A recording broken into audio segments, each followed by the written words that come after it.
Okay, so inflation is the general increase in prices of goods and services. Hyperinflation is when prices go up at a really, really fast rate, and that can be dangerous because we can lose control. For example, if prices go up very high, workers will demand more wages.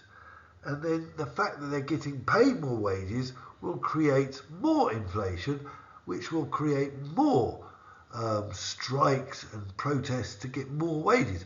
And you never actually reach that moment where the workers can actually uh, satisfy their living expenses because wages just keep going up and then prices go up.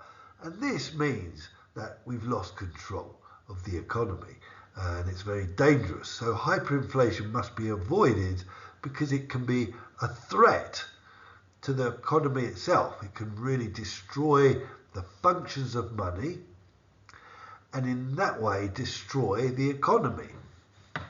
Without money, without being able to save and measure value of products and be a easier and immediate means of exchange, then but where we go back to a very simplistic economy of barter. So hyperinflation is very dangerous. Now, we will look in class about how inflation is measured. We've got this retail price index or consumer price index where a basket of goods is established. These are goods that a family typically buys in their shopping, and each product or service is given a weight according to how much proportion the family spends on it, how much percentage of their income they spend on it, and then we calculate an average, establish a base rate, and then for the next year we can establish another rate which will show whether it's gone up or not. But we'll go through this in the lesson. So normally you have a basket of goods and weights for each of the goods, and we calculate how much generally the goods have increased in price, and that will be the inflation rate. What causes inflation? So you've got, for example, too much money chasing too few goods is a good way of putting it. Obviously, if you produce a certain amount and you increase a lot of the money into the economy, if the goods don't change in quantity, then they'll just have their prices pushed up because the sellers will find, they run out of the goods and people have still got money because they still demand these goods and services, and they just put the prices up, thinking obviously they're too cheap. So we've got this demand pull inflation. Remember, aggregate demand is all the demand in the economy. If that goes up because there's too much money chasing too few goods, the sellers will just put the prices up, and that causes inflation. Alternatively, you have cost push inflation. This is when the cost of producing goes up. So you can have, remember the factors of production: land, labour, capital and enterprise. If these go up, if for example raw materials is land, so if that goes up in price, that will push all the goods up. Or if wages go up generally, that will push up all the goods, because that's what those are what we use to produce. For example, oil went up in price a few years ago, and that meant that everything went up in price because we need oil to produce and to deliver products and services. So that's cost push inflation. Another form of inflation is imported inflation. This is when inflation comes from abroad. So if rising prices, if America has rising prices, they'll charge more for Italy because that'll be reflected in what they want for their products. So that could happen if there is this imported inflation. Now, the benefits of a little bit of inflation, let's say 2 to 3%, can be that it encourages consumers to buy because it means there's a lot of demand for products. So if there's a little bit of demand, there will be a bit of inflation, but that means that everyone will be employed and the economy will be going fast. It means businesses will be trying to invest and to produce. So that can encourage consumers, which will encourage the economy to produce a little bit more. Also, if there's low and stable inflation, it normally means that there can be low interest rates because we only put the interest rates up if there's a lot of inflation, don't we, as monetary policy. So, if there's low interest rates, businesses and firms will be encouraged to borrow and invest because the borrowing will be cheaper. And they'll be encouraged to build factories and invent new products and do projects generally. Exports will be more competitive if you've got a low rate of inflation. Like I said before, if it's high, it means your products will be more expensive abroad, and maybe the foreign consumers will prefer another product or brand, a substitute. So you will find you're more competitive with low rates of inflation. It could impose additional costs on firms if you have high inflation. So the disadvantages to high inflation means that you're having to pay more for your oil, for your wages, for raw materials generally, and that will mean firms are under pressure and are finding it difficult to survive. So high rates of inflation means firms may struggle to balance the books, to keep profit, keep solvent even. And also a high rate of inflation means you're less competitive abroad. So like I said before, the products abroad will be more expensive if your inflation goes up. And then they'll switch to another place to buy their product or service. It creates uncertainty. So businesses need certainty to make projects, to have a program. Maybe a business wants to build a factory and that takes 5-10 years. They need to plan. They need to establish how much they could charge in 5-10 years and how much they could ask for their product in 5 or 10 years and how much it would cost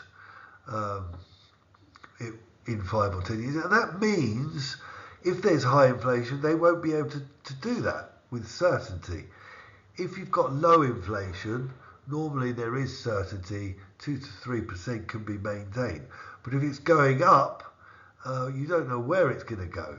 And it gets very uncertain, and it gets very uncertain which products will be going up in price. So it's very difficult to establish a measure of value for everything if you have inflation in the system. Things get distorted.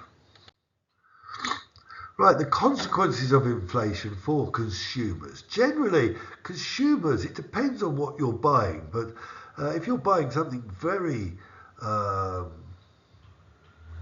inelastic, like a house, maybe you'll want to buy them quicker, because if there's 10% inflation on houses, that's a lot of money. So you won't wait. If the prices aren't going up so fast, maybe you can think, in 3 years I'll buy a house. And this means consumers may spend quicker and quicker, particularly because if they save it, if it's high inflation, the savings purchasing power goes down. So they prefer to spend it and get more for their money quicker. And that will actually feed inflation more, the consumers buying at a faster rate, just so they can get the most of their money. Savers will find that their savings has less and less purchasing power, so they're losing value. It's less and less incentivized to save money. The lenders will find that the money they lent will lose value when it's paid back. If it's paid back over 10 years and the inflation rate's 30%, by the time it's paid back, it's not going to be worth much what's being paid back. So lenders suffer a lot from inflation rates going up. It's better to be a borrower if there's high inflation and you manage to establish a fixed rate of interest. Then the borrowers are doing better, but the lenders are actually losing purchasing power of the money that's being paid back because of the time. Workers can be in two categories. You can have workers with strong unions that have a lot of bargaining power. They are able normally to achieve a high rate of pay, increases in their wages. Or maybe if you're very in demand and needed, you've got a lot of bargaining power, you can achieve higher rates of pay. But the weaker unions and those with less of a good position, a weaker position to bargain, will find that the wages won't go up so fast as the inflation rate, and they'll be losing purchasing power. So if you're in a strong union and in a good position to offer a lot of important and useful skills, then maybe you'll do well out of inflation. The government will find that the taxes go up because there will be more profits, because the money is losing value. Their prices are going up, and firms are making more and more profit, which haven't got a real value, but and so they're paying more and more tax. And the prices that we pay taxes on the prices, the EVA we pay on the prices, that's a percentage. So if the prices are going up, EVA's going up. So the government will find its income is going up. And also, if it has a lot of government debt, that's not a bad thing, because maybe the interest rate on the debt is going up much slower. So it could mean that it's easier to pay off their public debt because of the increasing inflation. Generally, the economy does badly if there's a high rate of inflation, because the functions of money are eroded, the store of value is eroded, because less and less of a store of value. And the measure of value, people lose that sense of what something's worth. So I think that the economy becomes very unstable, and people and firms are less willing to invest, and people are less willing to save, which can be used as investments, can be lent out by banks to invest in projects, etc. So generally the economy will lose out with high inflation because of this instability. The firms will find, it's not worth making a plan because they don't know how much things would cost in the future and how much they'll be able to ask in the future, and so there'll be a lot of instability in the economy. So for them, it's not a good thing. Maybe if they're producing something that's very, very important and inelastic, hasn't got many substitutes, etc., they might find it's not so bad. But generally, I think in an inflating economy, firms are less and less prepared to invest, and investment may go abroad, in fact.